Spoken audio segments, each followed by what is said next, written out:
Are you ready to transform your summer into an epic splash-tastic adventure?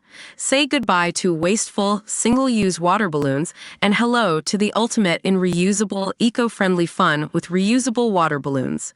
Check out the link in the video description to get yours on Amazon today. Americans were yesterday urged to leave Lebanon after Israel threatened severe retaliation for a deadly rocket strike blamed on Hezbollah which killed 12 children.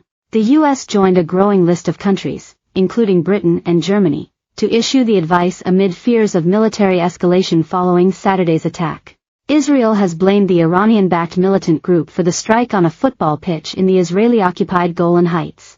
The country's security cabinet has authorized the government to decide on a wider response to the attack, the deadliest such incident in several months. Yesterday, Israeli Prime Minister Benjamin Netanyahu visited the site of the missile attack to lay a wreath and warned, "The state of Israel will not and cannot ignore this.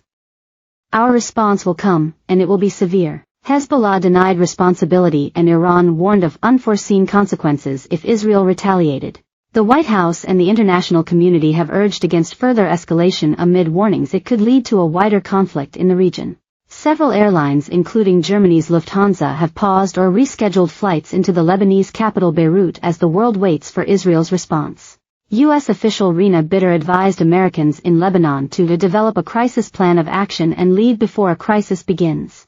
If commercial air travel was not available, she said they should be prepared to shelter in place for long periods of time. The Foreign Office has advised against all travel to Lebanon for weeks and said Britons already in the country should leave.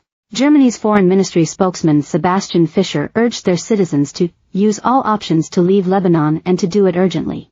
Tens of thousands of people have been displaced by the hostilities between Israel and Hezbollah in recent months, but both sides have stopped short of full-blown conflict so far.